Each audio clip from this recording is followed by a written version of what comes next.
Alright, our notes today are about inclined planes and tilted axes. So let's say we have a situation like I've shown on the screen here, where I have a mass, and we can just say it's mass M, and it's on a frictionless inclined plane. We want to know what is the acceleration of this mass.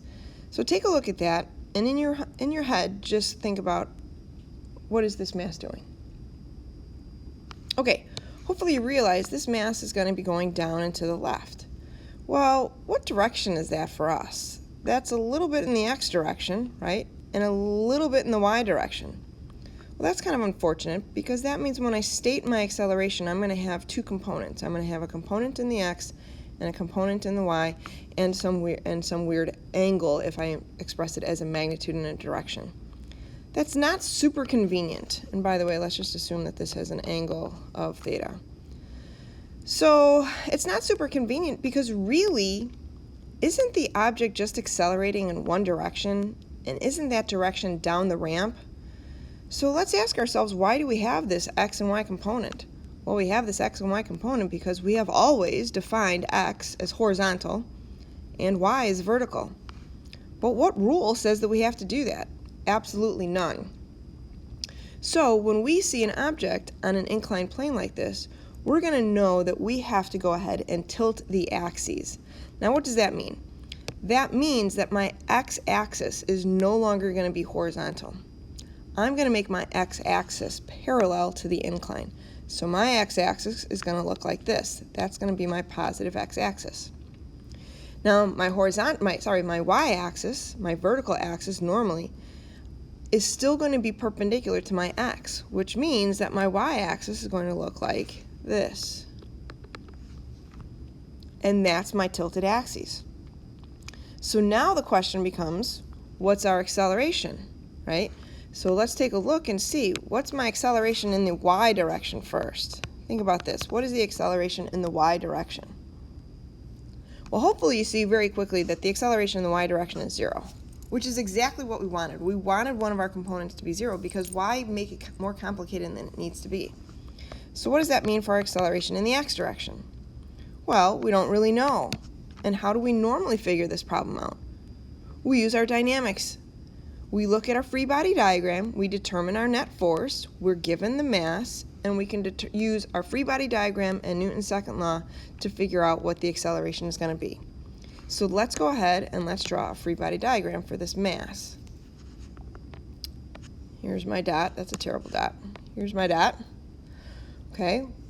The non-contact force acting on the dot is, hopefully you said gravity in your brain, force of gravity, and it's still pointing down. It doesn't point along the y-axis. It doesn't point along the x-axis. That's a very common misconception. Oh, since I changed the axes, it's going to change the direction that gravity points. It does not. Okay, gravity always points down. The earth doesn't care how you defined your axes. It's pulling that object down. Okay, so the force due to gravity is still down. What's in contact with the mass? Clearly just the ramp. So we must have a normal force, and we are very used to drawing the normal force directly up. But remember, normal means perpendicular to the surface, and we now have a surface that's no longer horizontal.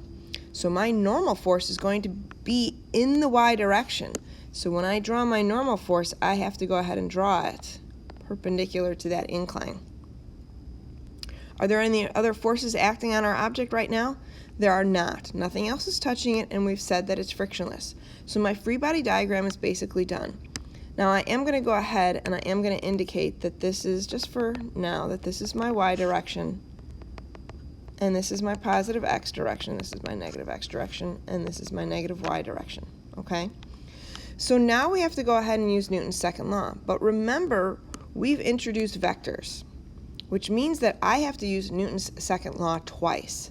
I have to look at the forces in the x direction, which is now this direction right here, and the forces in the y direction, which is now this direction right here.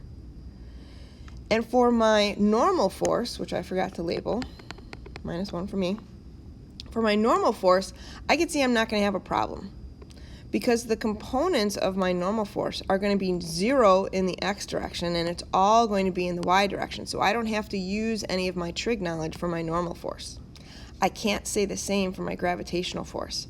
I have to go ahead and I have to figure out what are the components in this gravitational force in both the x and the y direction, which means I better know something about the angle. So let's go back to our original picture and let's mess it up a little bit.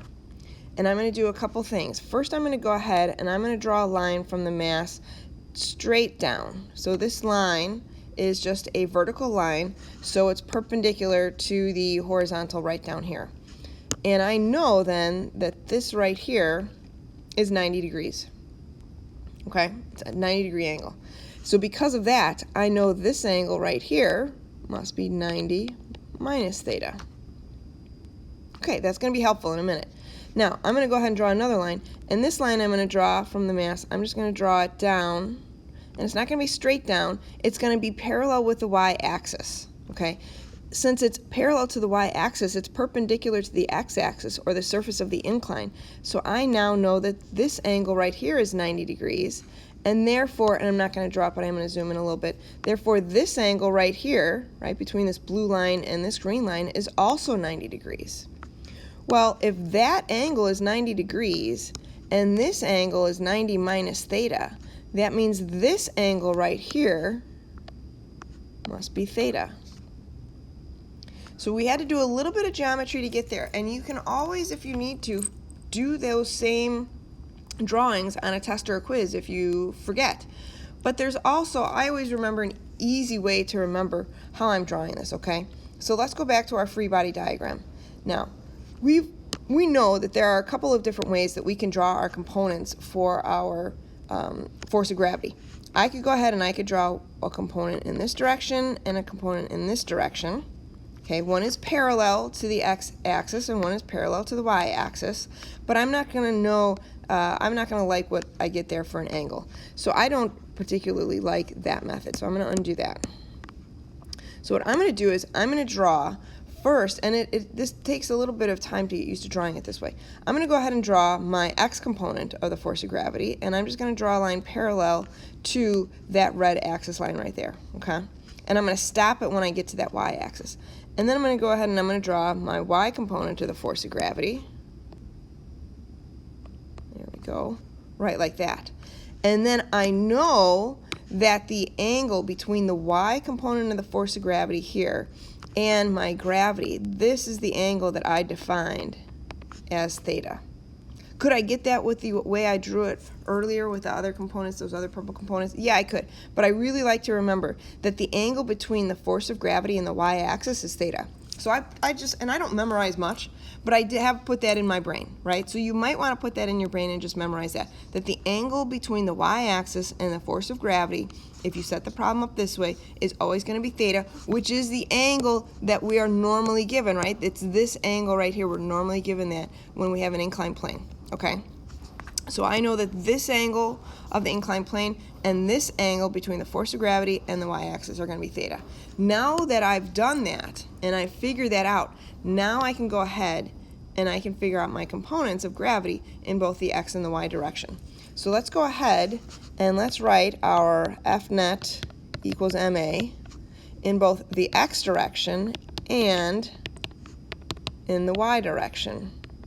And I'm going to go ahead and put ax here and ay there.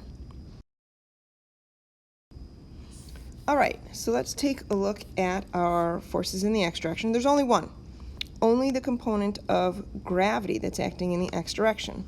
So I know what that component is because it's mg times the sine of theta. So take a look at that, see if you can figure out why it's mg sine of theta. Okay, that's the only force acting, and that must equal m times the acceleration in the x direction. Well, I can cancel out those masses, and I see that the acceleration in the x direction must be equal to g times the sine of theta. Now let's take a look at what we get in the y direction. In the y direction, we have two forces.